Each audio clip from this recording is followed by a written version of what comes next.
boa tarde. Você acompanha agora as principais reportagens da RIT.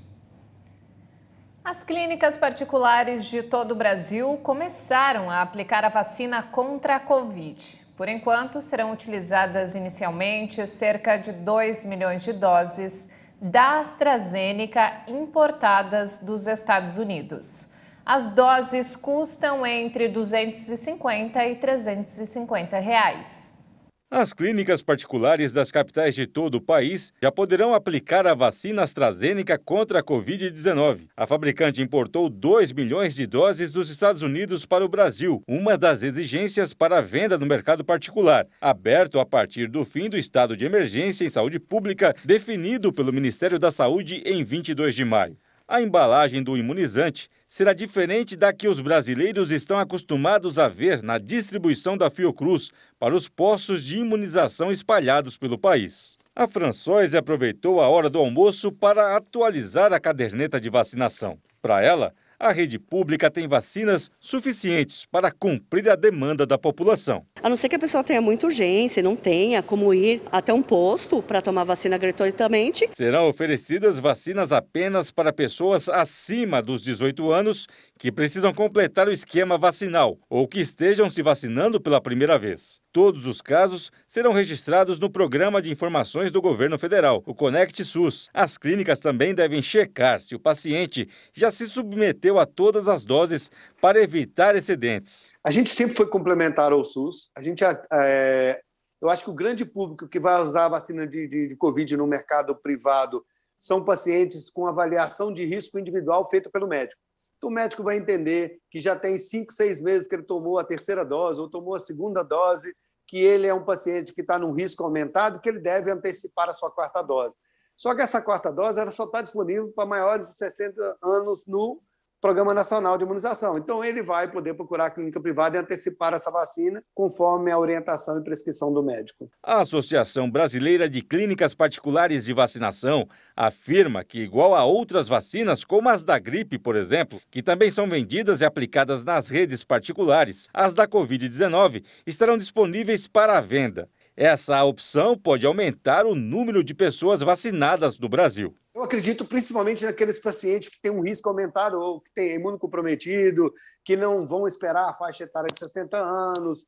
A gente acredita nesse trabalho, mas acho que o trabalho mais importante do mercado privado é esse poder de levar a informação, que ele não tome, de trabalhar de caráter individual, mesmo que ele não tome a vacina na clínica privada, ele vai ser orientado de forma correta e acaba se beneficiando e fazendo a vacinação nas unidades básicas de saúde. Para o João Paulo, não importa se a vacina é de graça ou paga. Para ele, o importante é se proteger das doenças. Mas também para dar mais segurança para todos, né? Porque a terceira dose, como eu tô no próximo mês eu vou viajar, passa mais segurança tanto para mim como os demais, né? Para ficar mais seguro, né? Todos deveriam fazer isso. E olha só, o burnout cresceu entre as mulheres ao longo da pandemia. Quase metade das brasileiras que trabalham se sentem esgotadas. A conclusão é de uma pesquisa realizada por uma das maiores empresas de auditoria do mundo. Foco, anos de estudo e a construção de uma carreira de sucesso. Viagem internacional, fuso horário, tendo que fazer a reunião na hora do almoço, sem hora para chegar, sem hora, enfim, para sair, uma loucura. E aí, junto com a minha carreira de executiva, eu era professora universitária e também me dedicava a alguns trabalhos terapêuticos para mulheres, né? Que é um assunto ali para o qual eu me dediquei também. Ana Tomazelli tinha um emprego dos sonhos, ou melhor, os empregos. Mas foi justamente esse acúmulo de funções que fez o corpo dela pedir socorro. O que acontece em 2018? Eu fico sem voz. Por 10 dias, sou hospitalizada, afastada do trabalho, coisa que nunca tinha acontecido.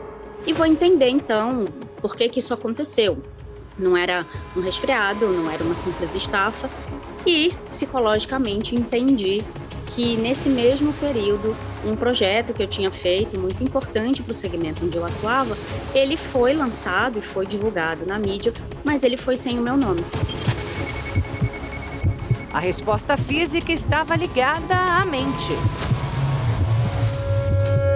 procurei uma pessoa profissional de psicologia, contei o que estava acontecendo, iniciei ali um tratamento, um acompanhamento terapêutico. Esse profissional me indicou um profissional de psiquiatria. Falou, olha, para compor esse diagnóstico, acho importante falar com essa pessoa.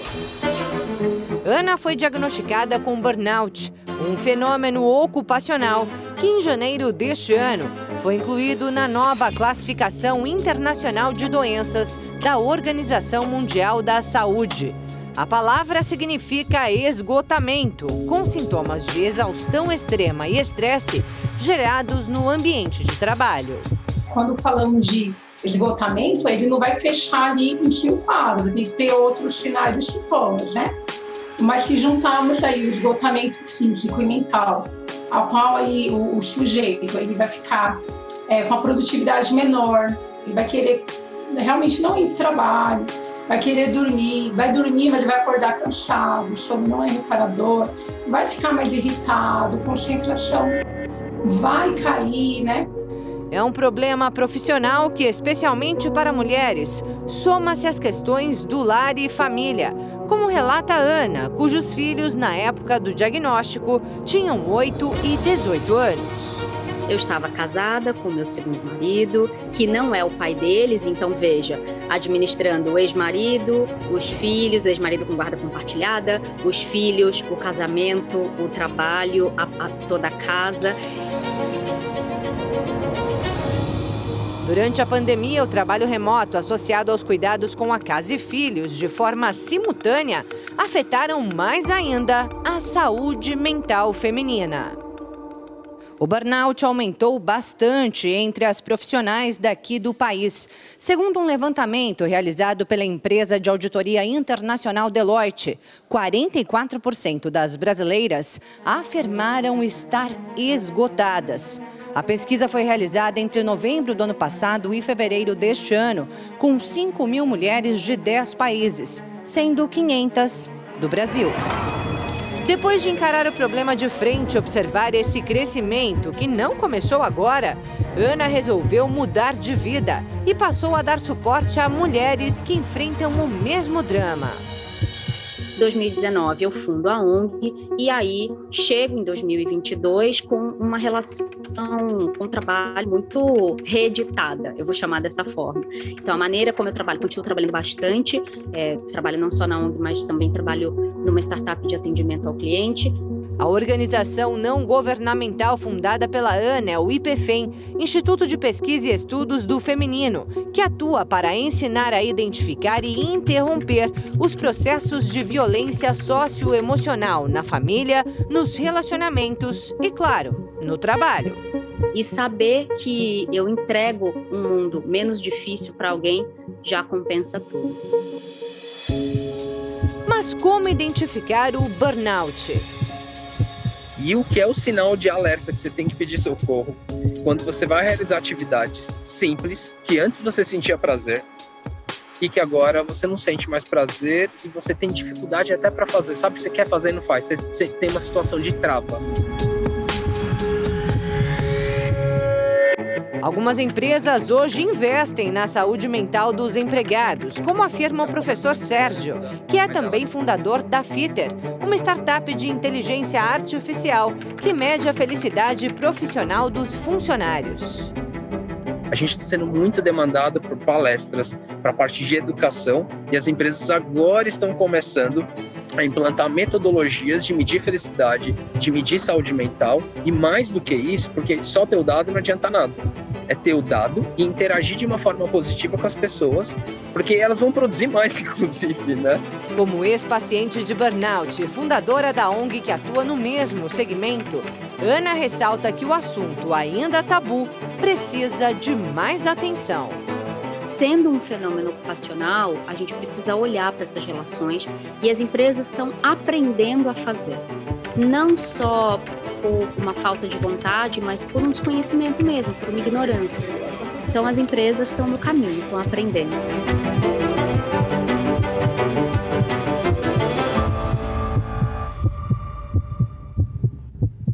Na última semana foi comemorado o Dia Mundial de Conscientização da Esclerose Múltipla. A doença é a segunda maior causa de incapacidade neurológica em adultos jovens, perdendo apenas para traumas no crânio provocados por acidentes. Acompanhe. A esclerose múltipla ganhou mais destaque no Brasil quando Cláudia Rodrigues se revelou vítima da doença. Neste vídeo, publicado há pouco tempo em uma rede social, ela relembra o diagnóstico em solidariedade ao ator Bruce Willis, que recentemente interrompeu a carreira, também por causa de uma enfermidade. E eu sei bem como é isso. E é muito difícil. Me fez lembrar também quando eu tive que parar de trabalhar por causa da esclerose. A atriz e comediante foi diagnosticada em 2006. De lá para cá, tornou-se um ícone da luta contra a doença. Um exemplo de força, coragem e superação. Como o diagnóstico dela já faz algum tempo, naquela ocasião, a gente tinha o conhecimento e a mão, né? Poucas medicações, né? Então, a realidade que ela viveu é um pouco diferente da nossa realidade frente à doença hoje. Então, vamos entender o que o tempo mudou e o que é essa doença ainda desconhecida por muita gente. A esclerose múltipla é uma doença autoimune neurodegenerativa. Estima-se que aqui no Brasil, cerca de 40 mil pessoas vivam com a doença. Em todo o mundo, esse número sobe para 3 milhões. E muito se engana quem pensa que ela acomete apenas pessoas mais velhas. Na verdade, ela costuma atingir jovens adultos. A média de diagnóstico aqui no país é de cerca de 34 anos. Quando a gente fala, né, esse nome, esse termo, doença autoimune, quer dizer que existe um processo imunológico por trás em que o nosso próprio corpo deixa de reconhecer algumas estruturas e tenta se defender dessas estruturas. Quando a gente fala em doença neurodegenerativa, quer dizer que esse processo ele acontece e vai acometendo os neurônios, né, de uma maneira irreversível. Mas hoje a ciência conta com tratamentos eficazes.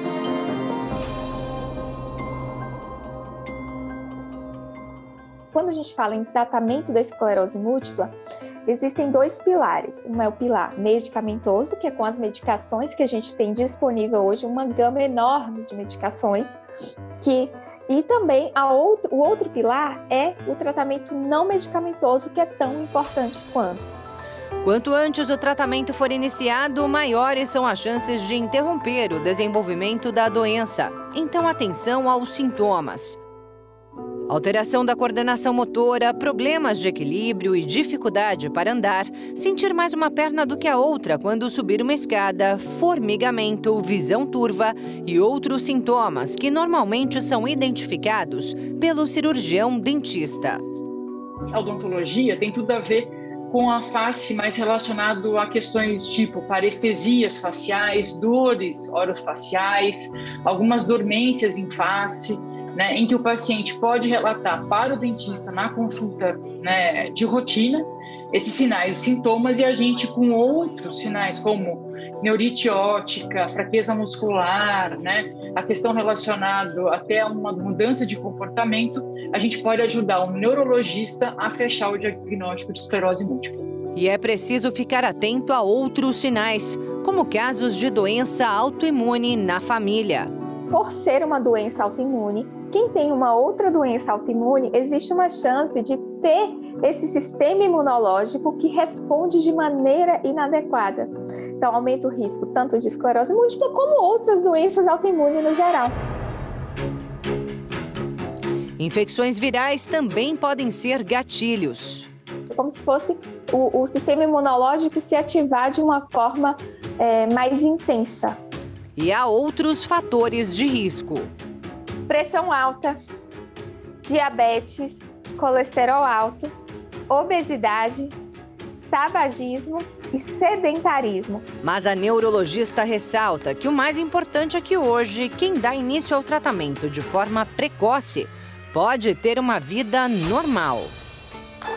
Então é possível que a gente encontre aí no nosso dia a dia várias pessoas com esclerose múltipla e a gente nem perceba. Por quê? São pessoas que têm uma vida social normal, elas trabalham, elas saem. Então, possivelmente aí eu e você conhecemos várias pessoas, a gente só não sabe, né, que elas possuem esclerose múltipla.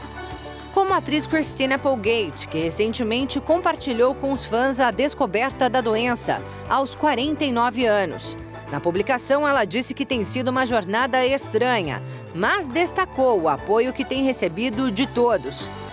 E junto com o suporte emocional vem o conhecimento da doença.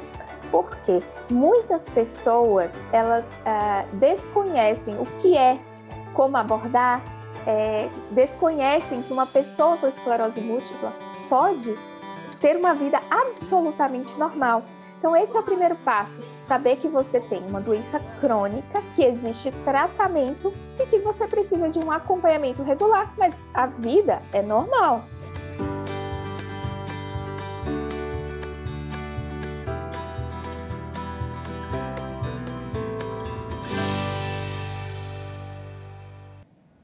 A economia criativa de produção autoral com sustentabilidade nunca perdeu espaço no mercado. Por isso, Campo Grande, no Mato Grosso do Sul, foi a sede de mais uma feira Vitrine do Mato.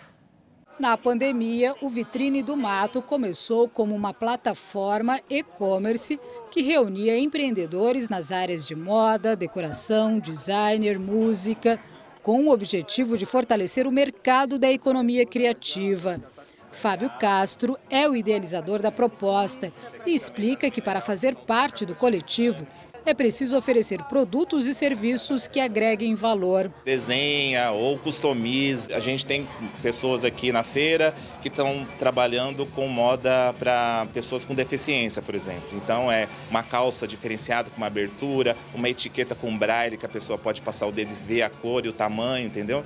Então é uma coisa criativa que geralmente o mercado não proporciona. Mas é ceramista. Trabalha com diferentes argilas para a criação das peças. Ela explica que busca inspiração na natureza. E como o trabalho é todo manual, nenhuma peça sai igual à outra. E nem que eu queira, eu não consigo fazer outra igual.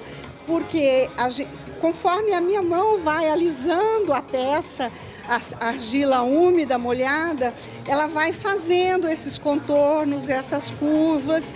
Então as curvas, o design que nasce aqui, ele nasce de uma dança entre a minha mão e a argila úmida. Nesta segunda edição da Feira Vitrine do Mato, participaram 17 expositores. Um dos objetivos é de formar uma rede de produtores para a gente se fortalecer como grupo. Então a ideia é que as pessoas entrem em contato conosco, por meio do Instagram, que é Vitrine do Mato, e por e-mail, vitrinedomato@gmail.com, mandando foto, mandando release para a gente saber do que a pessoa faz, né, que ela produz. O coletivo Vitrine do Mato conta hoje com 30 empreendedores. Tem como lema, compre de quem faz. O próximo evento deve acontecer em junho, numa praça pública. Fazer a terceira edição numa praça para ter mais acesso às pessoas, que elas compareçam, conheçam mais os produtos, saber que tem moda, tem design aqui na cidade. E veja a seguir, o uso do cartão de crédito cresce e impulsiona o aumento do número de endividados no país. E ainda após 2 anos, a NBA House está de volta a São Paulo e atrai os apaixonados por basquete. Nós voltamos em instantes. Até já!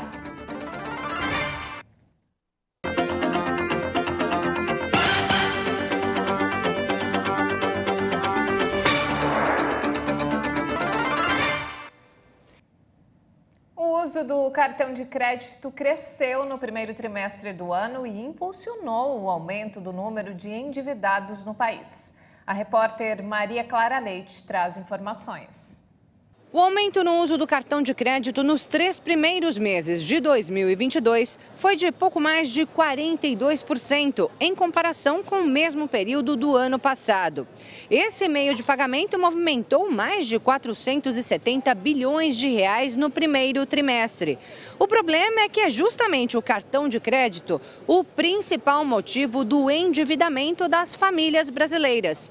Eu conversei com o economista Joel Sampaio, que analisou os números divulgados pela Associação Brasileira das Empresas de Cartões de Crédito e Serviços. Acompanhe. Cartão de crédito é um instrumento muito utilizado pelas famílias brasileiras, por fácil aceitação e também controle em termos de moeda em circulação. O desafio que o cartão de crédito traz é exatamente a sua facilidade de uso, ou seja, por ter fácil aceitação e muito fácil acesso nos bancos e instituições financeiras, ele acaba trazendo uma facilidade que pode se tornar aí um desafio para as famílias, aumentando o endividamento e trazendo um custo adicional com o pagamento dos juros. Importante lembrar que, no cenário de pandemia, de crise econômica e também de alta inflação, com a perda de renda das famílias, o cartão de crédito ele ganhou uma importância ainda maior no orçamento. Então, esse controle ele se torna ainda mais importante nesse cenário para que as famílias possam ter, aí sim, um bom uso do cartão de crédito que pode facilitar, principalmente hoje, a aquisição de bens e serviços essenciais para as famílias brasileiras. O problema é que o cartão de crédito tem os juros mais altos, um dos juros mais altos, né? Portanto, se a pessoa perde o controle, vira uma bola de neve. Exatamente.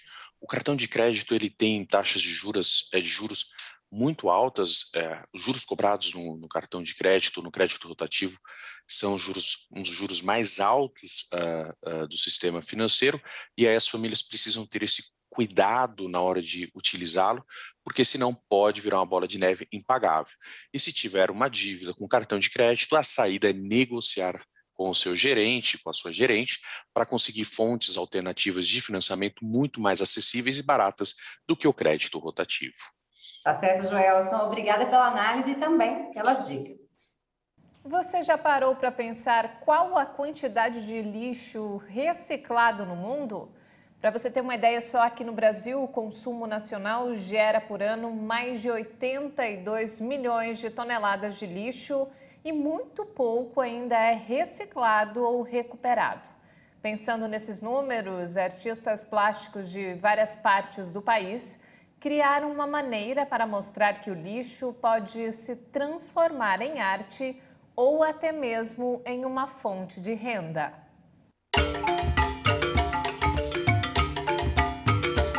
O que para muitos é apenas material de descarte, papel velho, incômodo, para o Léo é uma matéria-prima importante. Aí eu faço uma homenagem ao papelão, que é a família, que é o craft, que é a proteção, que é o material que tem realmente uma expressão muito grande na nossa cadeia de reciclagem. Ele atinge quase 70%, ele vai e volta, ele é o que queremos para todos os outros materiais. Por ano são produzidas em todo o planeta mais de 2 milhões de toneladas de lixo. E o Brasil é o 4º país que mais se produz resíduos, milhões e milhões de toneladas. E menos de 2% disso é reciclado. De acordo com a Associação Brasileira de Empresas de Limpeza Pública e Resíduos Especiais, quase 40% dos resíduos no Brasil continuam sendo destinados aos lixões a céu aberto. A projeção do Banco Mundial e da ONU é que na metade do século, se o ritmo atual for mantido, teremos 9 bilhões de habitantes e 4 bilhões de toneladas de lixo urbano por ano. Acho que ainda temos muito que melhorar. Eu acho que enterramos milhões ainda em alguns lugares impróprios e o mínimo que teríamos que ter a consciência como país, como um povo que sabe cantar e que sabe dançar, também devia saber reciclar também. Com os artistas plásticos, papelão se transforma em esculturas, peças de decoração e até robôs de brinquedo. Olha só esse que o Jota construiu com peças de computador e impressoras. Além de arte, se tornou uma fonte de renda. Até aqueles que estão sem um caminho, né, o que fazer e tal, e aqui Com esse material, o investimento é quase zero. O que vai é a criatividade. Quando você tem uma inspiração, melhor ainda.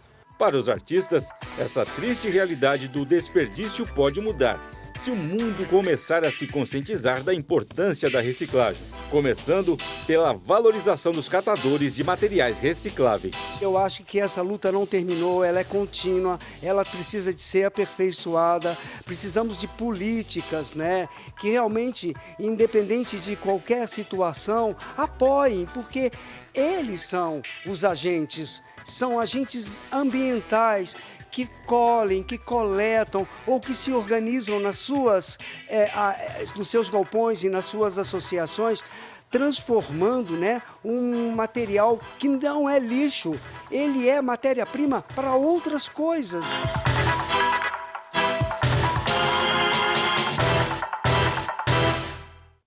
Agora nós vamos falar de um procedimento estético que está fazendo a cabeça dos brasileiros, a harmonização facial. O sucesso do processo que transforma a face se deve às intervenções menos invasivas e com custo mais baixo do que as cirurgias plásticas. Mas é bom ficar atento para não cometer exageros. Ele conquistou os brasileiros. A cada dia, o procedimento queridinho das clínicas de estética fica mais popular entre anônimos e famosos. O antes e depois das celebridades é destaque na mídia e alguns resultados impressionam. Mas você sabe o que é harmonização facial? Bem, na verdade é um conjunto de técnicas que visa oferecer um equilíbrio estético à face. E para entender melhor como tudo isso funciona, hoje nós estamos nesta clínica especializada, aqui na Zona Sul de São Paulo. O procedimento feito aqui é a harmonização orofacial, realizada por um cirurgião dentista. A vertente da profissão que ganha cada vez mais força. Eu mesmo leciono, sou professor, coordenador da especialização em harmonização orofacial no Brasil todo. Eu tenho mais de 500 alunos mensais, no qual eu estou capacitando esses alunos para se tornarem especialistas, que são futuros profissionais que vão praticar nessa área. Então, é uma área que está muito crescente no Brasil e o dentista está chamando a atenção. Esse é o profissional que dá confiança a pacientes como a Carol, que aos 25 anos já passou por várias intervenções. Já fiz a boca, já fiz o bigode, já dei uma levantada, uma arqueada na sobrancelha. Fiz a mandíbula para dar uma marcada, uma suavizada mais na maçã. Por questões pessoais, Carol conta que vive viajando por países da Europa e Estados Unidos, mas sempre espera o retorno a São Paulo para fazer os retoques necessários ou novos procedimentos. Eu acho que o mercado aqui de estética está muito avançado e os profissionais também já têm um pouco de indicação e eu confio mais, com certeza. Eu acho que evoluiu muito o mercado de estético aqui. 3 anos atrás, quando ela começou a frequentar esse tipo de clínica, a ideia era seguir um padrão. Todo mundo tem uma referência de beleza, de a modelo com aquele rosto, com aquela pele, com aqueles traços. Então, acho que muitas meninas, assim, muitas pessoas, mulheres, procuram isso hoje em dia, mais referências, sabe? Mas hoje ela sabe que é preciso ter cuidado, porque cada rosto é singular, assim como o atendimento e o procedimento a ser feito em cada pessoa. Cada um tem seu processo de envelhecimento, cada um tem seu desejo, a sua expectativa, tipo de pele, vai sofrer interferência de tudo, interferência genética, uma série de fatores aí estão envolvidos, só vindo aqui para saber mesmo, tem que ser muito personalizado esse tipo de tratamento. Para chegar ao equilíbrio de cada rosto, são várias as intervenções realizadas. Faço muita bichectomia para afinar o rosto, a papada, como você citou, que pode ser enzimática, com aplicação de enzima para remover gordura, que é uma alternativa da lipo cirúrgica de papada. que também faço, também realizo aqui. Aí tem os fios de sustentação, fios que também bioestimulam, a olheira que a gente pode preencher. E na comparação com a cirurgia plástica, os valores são mais acessíveis, mas as intervenções precisam de retoques periódicos. Lembrando que o processo de envelhecimento continua e, além disso, também, de cada caso ser um caso, tem que ser um tratamento, nada vai ser imediato. A pessoa chegou aqui, sofreu aquele processo durante 40, 50 anos, não vai ser resolvido numa única aplicação, numa única consulta. Isso é muito difícil. A gente consegue melhorar? Consegue. Mas, infelizmente, a internet, as pessoas imaginam algum resultado da harmonização facial muito num toque de mágica, e não é bem assim. Só que nem todo o resultado agrada. A boa notícia é que dá para voltar atrás, mas depende do produto utilizado. Existem procedimentos materiais utilizados que não conseguem reverter e alguns outros materiais que conseguem reverter, como, por exemplo, o ácido hialurônico é um preenchedor que a gente consegue reverter. Atualmente, mais de 80% dos profissionais utilizam do ácido hialurônico, os profissionais, eu digo, que atuam nessa área, então conseguem reverter o procedimento. Por N motivos, ou porque a pessoa não gostou, ou porque aconteceu algum tipo de intercorrência e tem que retirar o produto. O cantor Lucas Luco, por exemplo, reverteu o procedimento porque estranhou o resultado. Nas redes sociais, ele se declarou satisfeito por ter voltado a se reconhecer depois que o rosto voltou ao normal. A Carol também já exagerou na dose. Passei um pouco do limite na mandíbula um tempo atrás. Eu acho que preencheu muito, teve muito produto, mas não foi nada grave assim que pudesse consertar. É importante tomar cuidado, ir com calma, fazer alterações sem mudar a essência. E, claro, seguir a recomendação do especialista. É interessante procurar saber o que o profissional está utilizando, se ele sabe utilizar, por que está utilizando, se ele é capacitado para isso, quanto tempo ele realiza esse procedimento, se ele é especialista ou não, qual o material que ele está usando, até a marca do material, se está conceituado, se tem Anvisa ou não. Tudo isso é muito importante, são dicas para o paciente que hoje em dia é muito fácil de pesquisar. Mais do que estética, segundo o dentista, a harmonização facial chega para transformar também o interior das pessoas. Está até relacionado até à saúde, né? O bem-estar psicológico do paciente, né? Da população de uma maneira geral. Então a harmonização não é só para deixar mais bonito, mas também para deixar mentalmente mais saudável. E mudando de assunto, uma nova onda de frio promete chegar na próxima semana e a preocupação com os animais incentivou uma campanha para ajudar famílias carentes e instituições que cuidam de cães e gatos em Mato Grosso do Sul.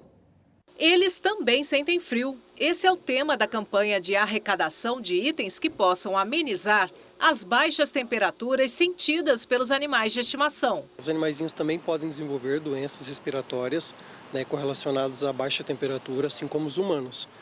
Então é de suma importância o mesmo cuidado, bem como crianças, por exemplo, né? Que nós temos um cuidado com as crianças, o mesmo cuidado deve ser implicado nos animaizinhos também.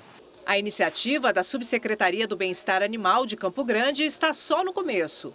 Caixas iguais a essa estão sendo colocadas em órgãos públicos do município, que segue alguns critérios para destinar a ajuda. Pessoas em vulnerabilidade que são tutores de animaizinhos, tanto cães quanto gatos.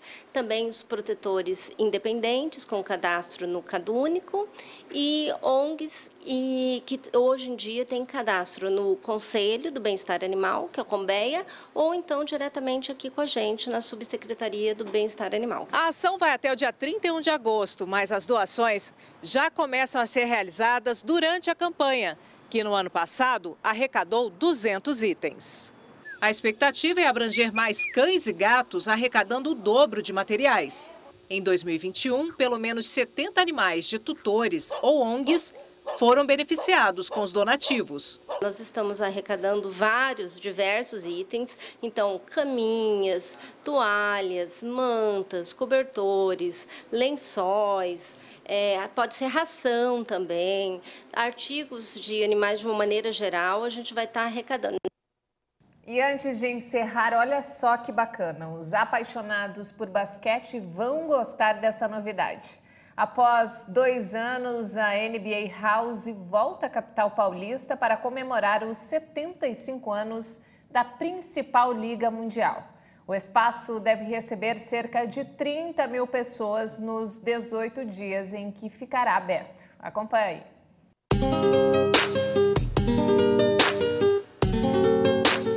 Em comemoração dos 75 anos da Liga no Brasil, a NBA terá um espaço temático totalmente personalizado para os seus fãs viverem a reta final da competição. Aqui, os torcedores terão a oportunidade de viver experiências únicas, como ver de perto a Diamond Ball, a bola de diamante que já foi fotografada ao lado de diversas celebridades dos Estados Unidos. Essa será a 4ª vez que a NBA House é realizada no Brasil.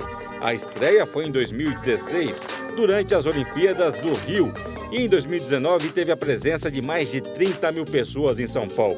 A edição mais recente, em 2021, alcançou de forma remota mais de 200 mil fãs espalhados por todo o país.